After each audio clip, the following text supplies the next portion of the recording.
오늘 부활절에 함께 살펴볼 말씀 함께 보겠습니다. 오늘 말씀 고린도 전서 15장에 있는 말씀입니다. 고린도전서 15장 12절에서 34절까지의 말씀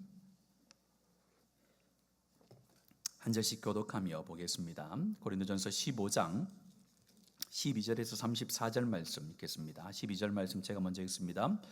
그리스도께서 죽은 자 가운데서 다시 살아나셨다 전파되었거늘 너희 중에서 어떤 사람들은 어찌하여 죽은 자 가운데서 부활이 없다 하느냐?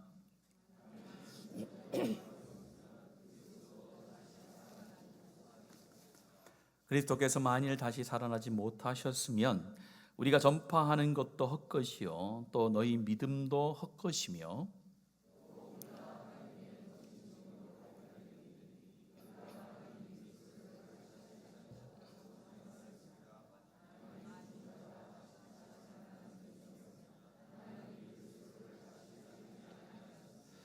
만일 죽은 자가 다시 살아나는 일이 없으면 그리스도도 다시 살아나신 일이 없었을 터이요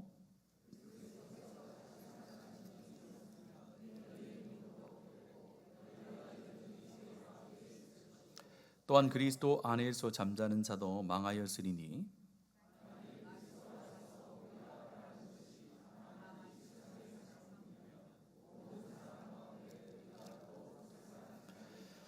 그러나 이제 그리스도께서 죽은 자 가운데서 다시 살아나사 잠자는 자들의 첫 열매가 되셨도다.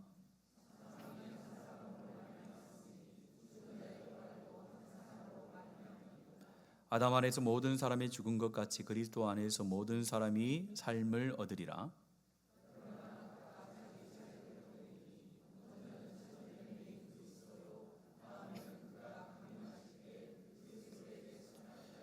그 후에는 마지막이니 그가 모든 통치와 모든 권세와 능력을 멸하시고 나라를 아버지 하나님께 바칠 때라.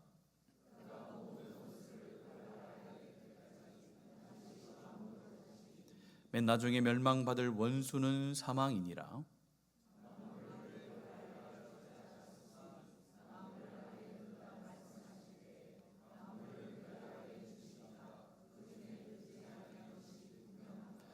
만물을 그에게 복종하게 하실 때에는 아들 자신도 그때의 만물을 자기에게 복종하신 이에게 복종하게 되리니 이는 하나님이 만유의 주로서 만유 안에 계시려 하심이라.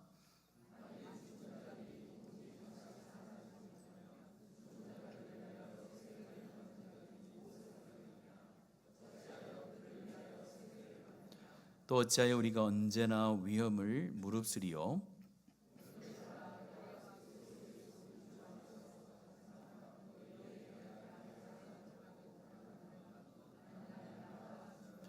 내가 사람의 방법으로 에베소에서 맹수와 더불어 싸웠다면 내가 무슨 유익이 있으리요? 죽은 자가 다시 살아나지 못하다면 내일 죽을 터이니 먹고 마시자 하리라.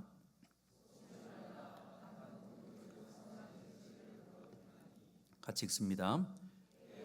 의를 행하고 죄를 짓지 말라. 하나님을 알지 못하는 자가 있기로 내가 너희를 부끄럽게 하기 위하여 말하노라. 아멘. 교회 안에는 여러 절기들이 있습니다. 또 여러 행사들이 있습니다. 그런데 교회 안에서 특별히 성도의 삶 가운데 가장 중요한 것은 부활절인 줄로 믿습니다. 여러분들 왜 그러냐면요, 교회 안에 성도의 삶 가운데 부활절, 부활의 생명이 없으면은 우리의 삶이 의미가 없기 때문에 그렇습니다. 부활이라는 것은 예수 그리스도의 십자가의 결과이고 십자가의 은혜로 주어진 것이기 때문에 십자가 없이는 부활도 없지만은 부활을 믿지 않으면 십자가도 의미가 없게 되는 것입니다. 그래서 저번 주에 말씀을 드렸듯이 십자가가 복음의 기초입니다. 그러나 그 십자가의 결과가 부활로 우리 가운데 다가오지 않으면 또 십자가의 의미가 상실되는 것입니다. 그래서 오늘 부활절을 맞아서 부활의 의미가 무엇인지, 부활이 무슨 우리에게 영향을 주고 있는지를 한번 살펴보기를 원하는데요. 우리가 살아가면서 많은 문제를 겪습니다. 많은 문제 앞에 놓여져 있습니다. 여러분들 지금 이곳에서 예배를 드리고 있지만은 우리 마음속에, 우리 생각 속에는 내일 있을 우리의 문제들, 또 머지않은 장래에 우리 가운데 다가올 것 같은 그런 불안한 문제들이 아마 여러분들의 삶 가운데 자리를 잡고 있을 것입니다. 건강의 문제일 수도 있고 관계의 문제일 수도 있고 경제적인 문제일 수도 있겠죠. 그러나 중요한 것은 그런 문제들은 어느 정도 우리의 능력으로 해결해 나갈 수 있다는 겁니다. 돈이 없을 때에 어느 정도 시간이 지나면 그 문제도 해결받을 수 있고, 건강이 좀 힘들어도 병원에 가서 치료를 받고 어느 정도 시간이 지나면 치료의 가능성이 있습니다. 또한 우리가 살아가는 관계 속에서도 참 어렵고 힘든 것처럼 보이지만은 어느 정도 시간이 지나면은 관계도 회복될 때가 있습니다. 그러나 인생 가운데 결코 해결할 수 없는 문제가 있습니다. 그것은 바로 죽음이라는 문제죠. 죽음이라는 문제 앞에서는 그 어떤 누구도 자신 있게 나는 죽음을 해결했다라고 말할 수 있는 사람이 없습니다. 그러나 예수 안에 있는 자들은 이미 죽음 가운데 승리한 자인 줄로 믿습니다. 예수 그리스도께서 부활하셨을 때에 이미 사망은 망했음을 오늘 성경이 기록을 하고 있습니다.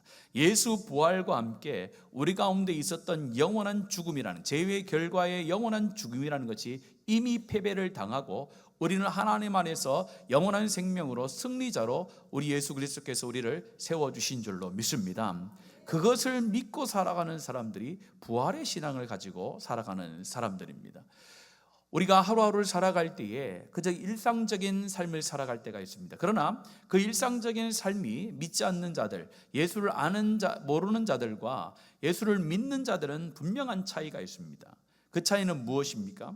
저와 여러분은 부활의 삶을 지금도 살고 있다는 겁니다. 앞으로도 우리가 부활의 삶을 살게 될 것이지만은 예수 그리스도를 믿고 예수 그리스도를 나의 구주로 고백한 그 사람 가운데는 그 시간 이후로부터 어떤 생명의 연장이 이루어지느냐, 바로 부활의 생명의 연장이 시작된 줄로 믿습니다. 그래서 저와 여러분은 지금 그냥 목숨을 가지고 살아가는 그 일상이 그냥 보편적인 일상이 아니라 특별한 일상입니다. 바로 부활의 일상이요, 부활의 생명인 줄로 믿습니다. 그래서 여러분들 오늘 이제 아침에 일어나서 교회 와서 이제 하루 일과를 보내고 하루를 마감할 것입니다.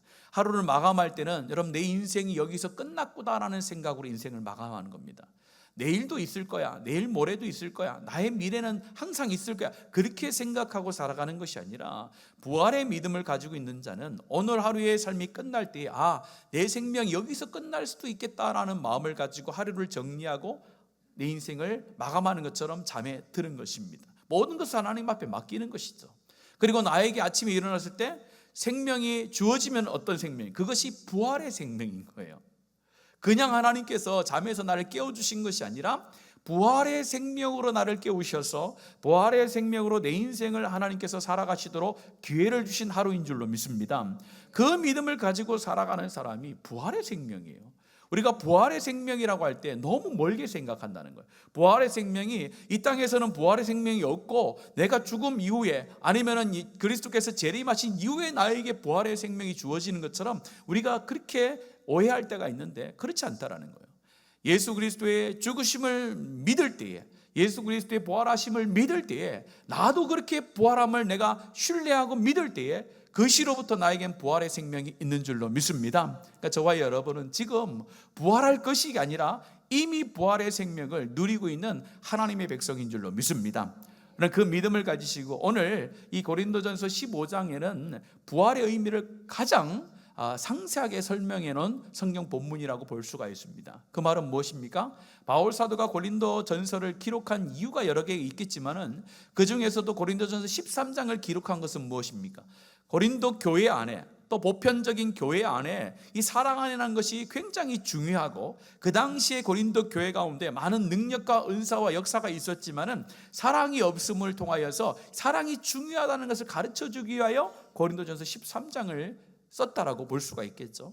그럼 고린도전서 15장은 부활장이라고 우리가 보통 알고 있어요. 부활에 대해서 십자가의 죽으심과 죽으심의 의미를 통하여 부활, 또 몸의 부활까지 다 기록을 하고 있습니다. 굉장히 상세하게 기록하고 있는 것은 고린도 교회 안에 어떤 문제가 있었다는 거예요. 예수를 믿는데 전파된 것은 예수인데 그 예수의 부활을 전파했는데 나의 부활을 믿지 못하는 사람들이 그 가운데 있었다는 거예요. 그들을 바라보면서 이 부활의 의미는 이런 것이다라는 것을 굉장히 상세하게 바울 사도가 성령의 감동으로 기록을 해 놓은 것입니다. 오늘 말씀을 보면서 우리 첫 번째 깨달을 수 있는 것은 부활이 없다면 우리의 믿음은 굉장히 헛된 믿음이다라고 강조합니다. 12절 말씀 같이 한번 읽습니다. 12절입니다. 시작. 그리스도께서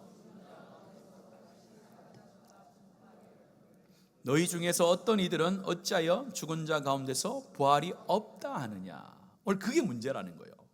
너희들 가운데 전파된 것은 무엇이냐? 그리스도께서 죽은 자 가운데 다시 살아나신 것이 전파됐는데 너희 중에 어떤 이들이 죽은 자 가운데서 부활이 없다라고 얘기하는 거예요. 못 믿겠다라는 거예요. 그런 자들에게 이야기를 합니다.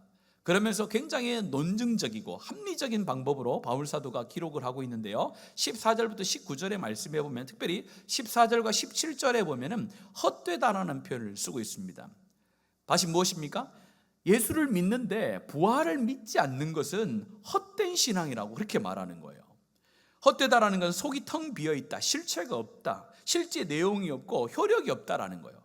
믿음이 있는 것처럼 겉모양은 보이지만은 부활을 믿지 못하면은 그 실제 내용은 없는 것이고 실제적인 십자가의 효력이 그 가운데 나타나지 않는 것이다라고 이야기를 합니다. 그러면서 구체적으로 이렇게 갑니다. 만일 죽은 자의 부활이 없다라면은 그리스도께서도 살아지 못했을 것이고, 또 그리스도께서 살아나지 못하셨다면은 우리가 전파하는 이 모든 것도 헛된 것이 되고 헛된 믿음이 되고, 또 우리가 여전히 죄 가운데 있어야 되고 영원한 죽음 가운데 있어야 되고, 이미 죽은 자들은 완전히 망한 것이다. 우리가 가장 불쌍한 자들이다, 이렇게 얘기하는 겁니다. 여러분 19절 말씀 같이 한번 읽어볼까요? 19절입니다. 시작.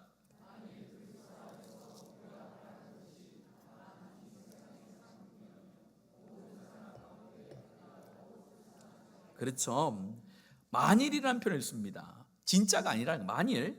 그리스도 안에서 우리가 바라는 것이 다만 이 세상뿐의 삶뿐이면 모든 사람과 우리가 더욱 불쌍한 자라는, 예수를 믿으면서 이 부활의 생명을 누리지 못하고 부활의 생명을 내 마음속에 확신하지 못하고 나에게 부활의 생명이 주어졌음을 믿지 못하는 자들의 그 삶이라는 것은 이 세상에서 가장 불쌍한 삶이라고 이야기합니다. 무엇입니까? 예수를 믿어도 반쪽짜리 예수를 믿는 거예요. 십자가의 죽으심만을 믿는 것, 그것은 온전한 믿음이 아니다라고 말하는 것이죠. 불쌍한 믿음이라는 거예요. 우리의 믿음은 뭐예요? 십자가의 죽으심으로 인하여 결과가 무엇입니까? 부활의 생명인 줄로 믿습니다. 그걸 다 믿는 거예요. 저번 주에 말씀을 드렸듯이 내가 예수님을 믿습니다, 예수를 믿고 구원을 받았습니다라고 이야기할 때는 단순히 예수님을 믿는다는 그것만을 말한다는 것이 아니라고 제가 말씀을 드렸습니다. 예수님을 믿는다는 것은 전체를 다 포함하는 거예요. 하나님의 끊임없는 사랑 속에서 우리를 향한 구원의 계획하심이 있었음과, 또 그 구원하신 계획을 이루기 위하여 예수 그리스도께서 이 땅에 오셨음과, 이 땅에 오셔서 말씀하신 대로 예언하신 대로 이 땅에서 그의 삶을 살으셨던 것과, 그 결과로 십자가를 지셨음과, 부활하심과, 부활 승천하여 하나님 우편에 계셔서 머지않아 우리를 다시 심판하기 위하여 재림주로 오신다는 이 모든 것들을 다 믿는 것이 온전한 믿음이고 구원의 믿음인 줄로 믿습니다. 이걸 다 믿는 거예요. 그것이 헛된 믿음이 아니다라는 겁니다. 만약에 이 믿음 가운데 어느 것만 빠져도 그것은 헛된 믿음이 될 수 있다라는 것을 가르쳐주고 있습니다. 그러면서 오늘 말씀합니다. 17절 말씀 같이 한번 읽겠습니다. 17절입니다. 시작. 그리스도께서 다시 살아나신 일이 없으면 너희 믿음도 헛되고 너희가 여전히 죄 가운데 있을 것이요. 헛되다라는 표현을 강조하면서 여전히란 단어를 쓰고 있어요. 만약에 부활을 믿지 않는다면 여전히 어디 가운데 있는 거라고요? 죄 가운데 있다라고 이야기를 하는 거예요. 이게 십자가의 죽으심과 부활의 의미를 더 강조하는 겁니다. 십자가의 은혜라는 건 뭡니까? 죄 사함의 은혜거든요. 죄 사함을 받은 자가 영원한 생명을 얻을 수 있고, 죄 사함을 받은 자가 부활의 생명을 얻게 되어지는데, 만약에 부활의 생명을 믿지 않는다면은 여전히 우리는 뭐예요? 죄 아래에 있는 것이 된다라는 거예요. 그러면서 부활을 믿지 않는 것은 온전한 믿음이 아니다, 부활을 믿지 않는 것은 헛된 믿음이다라고 그렇게 이야기를 하고 있습니다. 이것이 우리의 삶 가운데 아주 절실하면서도 우리 마음 깊이 박히는 은혜가 있기를 축복합니다. 부활이라는 것은 막연한 상상 속에서, 막연한 어떤 단어 속에서만 있는 것이 아니라 실제적으로 우리의 삶의 피부에, 우리가 마음의 깊숙한 곳에 다가와서 하나님께서 주시는 폭포수와 같은 부활의 은혜가 나타나도록 우리가 기도해야 될 실체인 줄로 믿습니다. 부활의 생명은 그냥 공허한 단어가 아니라 실제적으로 우리 가운데 나타나고 나타나야만 하는 그런 하나님의 놀라운 축복인 줄로 믿습니다. 여러분들, 예를 들면 이런 거예요. 부활을 믿지 않는 자가 하는 모든 교회 활동은 형식이 될 수밖에 없다라는 거예요. 기도가 습관으로 하게 되고, 예배가 반복에 되고, 봉사는 의무에 불과하고, 교회 생활은 관성에 불과한 그런 삶이 될 수밖에 없다는 거예요. 그러나 반대로 우리가 부활의 생명을 누리는 가운데 교회 생활을 하면요, 바뀌는 거예요. 삶이 완전히 바뀌는 거예요.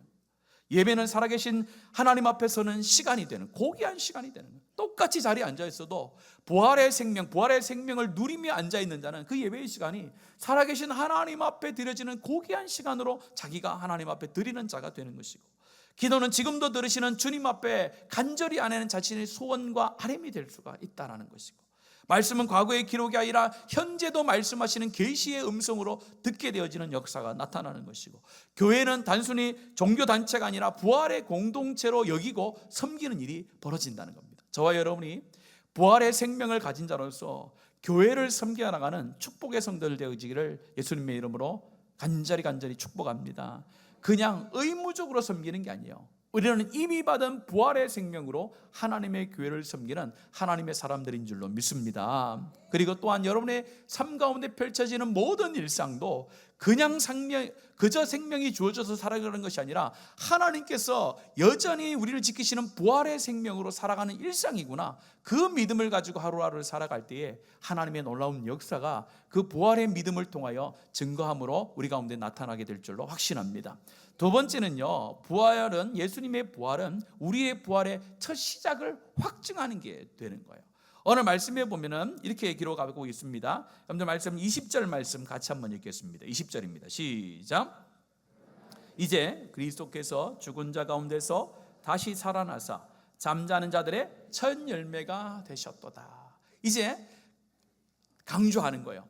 20절을 시작하면 그러나 이제라는 거예요.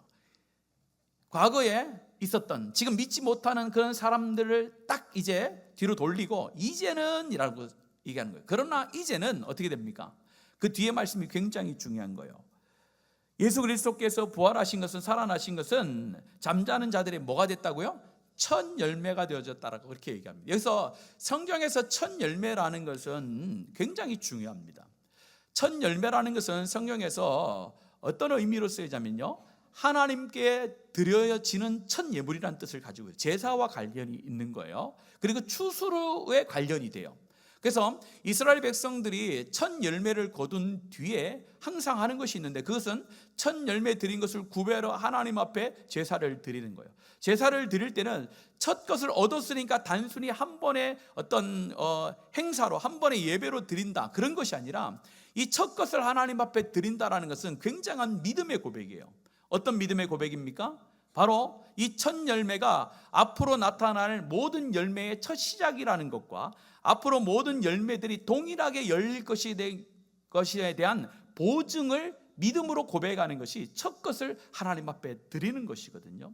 그래서 우리가 헌금을 드릴 때도 10의 1조를 드릴 때가 많아요. 그래서 10의 1조라는 개념이 10분의 1의 개념도 있지만은 내가 받은 것의 첫 것을 드린다라는 개념도 굉장히 많이 있습니다. 그래서 이것을 드렸을 때에 우리 하나님께서 지금 이만큼을 벌게 하셨으니까 앞으로도 하나님께서 나를 이렇게 인도하실 거라는 믿음의 고백을 드리는 것이 10의 1을 구별하여 드리는 헌금일 때가 있거든요. 그것처럼 오늘 이 비유를 들면서 이야기를 하는 거예요. 너희들 가운데 예수 그리스도가 너희 가운데 첫 열매가 되셔서 부활하셨다. 그것은 뭘 강조하는 겁니까? 그 부활하는 것이 독립적인 단순한 한 번의 사건으로 끝나는 것이 아니라 오고는 모든 백성들도, 예수 그리스도를 주로 고백하는 자들도 동일하게 예수 그리스도가 부활하신 것처럼 뭐 한다는 거예요? 부활하신다라는 증거와 보증이 된다라는 것을 가르쳐주고 있습니다. 예수 부활이 곧 누구의 부활입니까? 나의 부활인 것을 강조하는 거예요. 여러분들, 첫 열매가 얻었다라는 것은 확신이 있는 거예요. 내 삶 가운데 내가 과연 부활의 생명이 나한테 있나? 내가 부활이 될 몸인가? 이런 의심이 들 때도 있어요. 그러나 그 의심은 내가 내 자신을 봐서 그래요. 그러나 우리가 우리 자신을 보는 것이 아니라 누구를 봐야 됩니까? 첫 열매 대신 그리스도를 보는 거예요. 첫 열매된 그리스도를 바라볼 때에 그리스도께서 부활하신 것처럼 나도 부활하겠다는 그 믿음이 오는 거예요. 나 자신을 봐서는 부활의 생명이 나에게 있는 것처럼 느껴지지 않을 때가 많습니다. 오늘 그래서 바울 사도가 확신을 주기 위해서 성령을 통해 우리 가운데 말씀하고 있는 거예요. 첫 열매가 굉장히 중요합니다. 여러분들, 제가 어떤 밭에다가 사과나무를 심었습니다. 사과나무를 심고 사과나무를 심은 다음에 사과를 얻었어요. 사과를 얻었는데 그 다음 해에 귤이 나요. 이게 됩니까? 안 되잖아요. 첫 열매라는 것은 동일한 열매가 맺힌다라는 거예요. 사과나무에 첫 열매가 사과나무가 열렸으면 뭐요? 그 다음에 사과 열매가 나는 것처럼 첫 열매의 개념을 오늘 부활에 대하여서 설명하고 있는 거예요. 저와 여러분이 믿을 것은 우리 자신이 아닙니다. 우리 자신을 믿는 것이 아니라 뭐요? 예수 그리스도께서 부활하신 그 부활하심을 믿음을 통하여 나도 부활한다는 것을 믿습니다. 그래서 부활의 첫 열매 되신 예수님께서 우리의 부활의 첫 열매가 되셨기 때문에 나도 부활한다는 사실을 믿는 믿음, 굉장히 중요한 거예요. 그러면서 21절과 22절에는 또 이렇게 그 부활을 설명합니다. 우리 이어서 읽습니다. 시작. 사망이 한 사람으로 말미암았으니 죽은 자의 부활도 한 사람으로 말미암는도다. 아담 안에서 모든 사람이 죽은 것 같이 그리스도 안에서 모든 사람이 삶을 얻으리라. 오늘 21절과 22절도 또 동일하게 유대 율법을 알고 있었던 사람들에게 아주 강력한 메시지가 되는 거죠.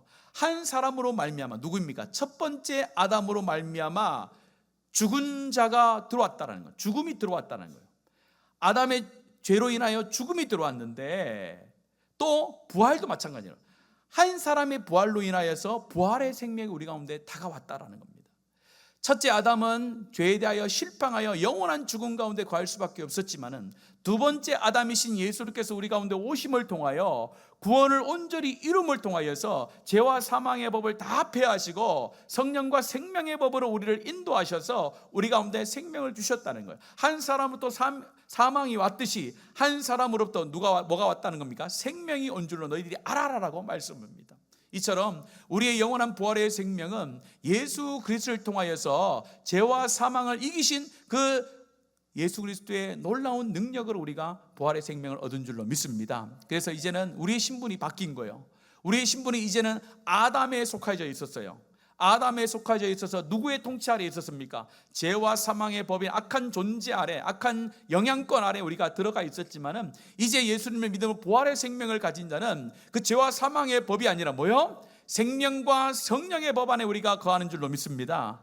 부활의 생명을 가진 자는 그런 믿음을 가지고 살아가는 거예요. 내가 이제는 우리를 망하게 하고 우리 사망으로 이끄는 그 죄와 사망의 악한 권세 아래 우리가 있었던 것이 아니라 내가 그리스도를 통하여서 이제 자유함을 얻어서 부활의 생명을 가져서 내가 살아가는 이 땅의 삶은 성령과 생명의 법 아래 내가 있게 됐구나. 그걸 믿음으로 고백하며 가는 것이 부활의 신앙이라고 말씀하고 있습니다. 자, 여러분이 이 믿음을 가지고 하나님 앞에 살아나는 주의 백성들 되어지길 축복합니다. 그래서 이제 우리는 죽음을 바라보는 시선이 바뀌어야 되는 거예요. 우리가 많은 장례를 치를 때마다 제일 안타까운 것이 무엇입니까? 부활의 생명을 가지고 있는 자가 이 땅에서 헤어지는 것은 위로를 해줄 수가 있어요. 그러나 아무리 가족이라고 해도, 아무리 나의 친한 친구라고 해도 예수 안에서 부활의 생명을 가지고 있지 않는 자들은 우리가 그 어떤 말로 위로해 줄 수가 없잖아요. 그래서 여러분들이 부활의 생명이 여러분 가정 가운데 한 사람도 죄됨이 없이 이루어질 수 있도록 기도하는 은혜가 있기를 축복합니다. 그래서 여러분들 사랑하는 부모님들, 자녀들, 또 친척들, 여러분들의 형제들이 정말로 영원한 죽음으로 가는, 죽음을 해결하지 못해 영원한 두려움 속에 살아가는 인생들 되지 않도록 여러분들이 기도하실 때에, 그들도 죽음 앞에 섰을 때에 그 죽음을 영원한 슬픔과 영원한 사망으로 여기지 않고 주님 주시는 그 영원한 생명으로 들어가는 관문으로 알고 기쁨의 찬양을 올려드릴 수 있는 축복의 가족들, 축복의 가문들 되어지기를 예수님의 이름으로 축복합니다. 그래서 부활을 믿는다는 것은 죽음을 쉽게 여긴다라는 것은 아닙니다. 가볍게 여긴다라는 것은 아닙니다. 죽음은 우리 인생 가운데 가장 큰 사건입니다. 그러나 우리가 죽음을 끝이라고 보지 않는다는 거예요. 죽음은 무엇이냐? 예수 부활의 시작이다라는 것을 그렇게 믿는다라는 거예요. 그래서 여러분들이 죽음 앞에 두려워하는 인생이 아니라 부활의 생명을 소망하는 여러분 자신과 여러분 가족과 여러분의 모든 친척들이 될 수 있도록 오늘 이 시간부터 더 하나님 앞에 간절히 매달려 기도하는 은혜가 있기를 축복합니다. 마지막 세 번째는요, 마지막 날의 소망일 뿐만 아니라 오늘을 바꾸는 능력이 부활의 생명으로부터 주어진다는 거예요. 앞에 잠시 말씀을 드렸듯이 무엇입니까? 우리가 죽는다라는 것은 소망의 날인 줄로 믿습니다. 그래서 여러분들, 세상에 많은 사람들은 시간이 가면 갈수록 어디로 간다라고 이야기합니다. 저 끝으로 간다라고 얘기해요. 인생의 마지막으로 간다라고 이야기를 해요. 그러나 우리는 그 끝이 다른 사람이에요. 예수를 모르는 사람, 부활의 생명이 없는 자는 인생에 영원한 죽음이 있는 끝으로 달려가지만은, 예수를 믿는 저와 여러분, 부활의 생명이 있는 자는 그 끝이 우리 하나님과 영원토록 즐거이 사는 첫 시작인 줄로 믿습니다. 그러니까 소망이 있는 거예요.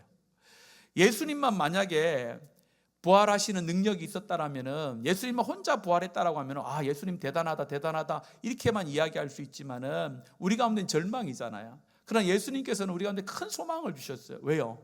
예수님의 죽으심이 자기의 죽으심뿐만 아니라 예수님의 부활하심이 자기의 부활하심이 아니라 우리 가운데 뭐요? 동일하게 그리스도와 함께 죽을 때에 그리스도와 함께 살아간다는 소망을 주셨잖아요. 그래서 우리 가운데 죽음 앞에 가는 삶이 두려움이 아니라 어떻게 보면은 기쁨의 길인 줄로 믿습니다. 여러분들, 혹시 병중에 죽음을 앞두고 있는 우리의 사람들이 있을 수도 있습니다.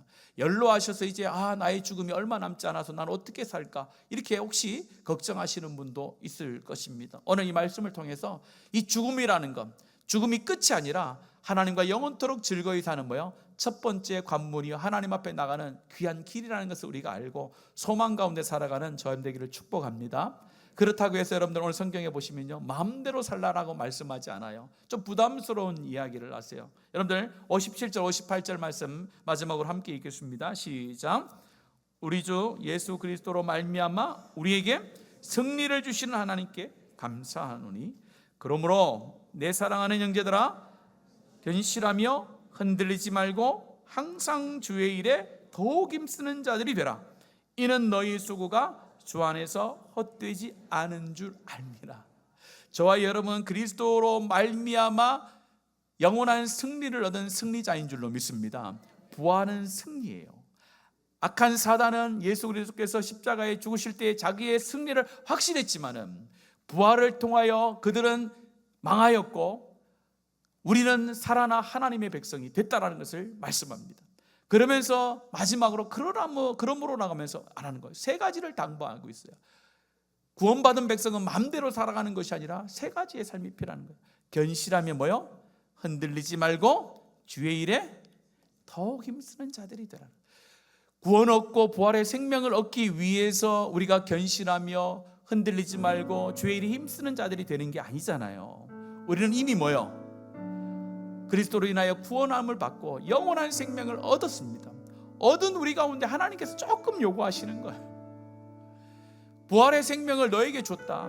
예수 그리스도 통하여서 어마어마한 너희들의 복을 너에게 줬다. 영원한 생명을 줬다. 그런 너희들 가운데 조금 너희들이 인생을 살 때 내가 바라는 게 있다라는 거예요. 그게 뭐라고요? 믿음의 견실함과 흔들리지 않음이라는 거예요. 나를 믿는 믿음, 흔들리지 않는 굳건한 반석 위에서 너희들이 좀 살아줬으면 좋겠다라고 주님 부탁하세요. 그리고 뭐요? 주의 일에, 이 복음을 증거하는 일에, 부활의 생명을 나타내는 일에 조금 더 힘써줬으면 좋겠다라고 우리 가운데 말씀하고 계세요. 그 말씀을 여기서 끝나지도 않아요. 여러분 마지막에 보세요. 주 안에서 뭐요? 너희의 수고가 뭐하다고요? 헛되지 않아. 얼마나 놀라우시고 좋은 하나님이에요. 부활의 생명도 예수 믿음을 통하여 거저 선물로 주셨고, 선물로 주신 그 생명 가지고 이 땅에 살아가면서 믿음을 잘 지켰으면 좋겠다라고 말씀하시고, 이 믿음을 너희들 가운데만 있는 것이 아니라 세상 가운데 좀 전하는 삶을 살았으면 좋겠다라고 부탁하시면서, 그것도 공짜가 아니에요. 뭐예요? 너희의 수고가 주 안에서 결코 헛되지 않다. 너희들이 그게 부활의 생명을 전하는 거, 그 내가 다 기억하고 있다. 그 예수 그리스도, 그 하나님이 우리의 구원자 되시고 우리 아버지 되신 줄로 믿습니다.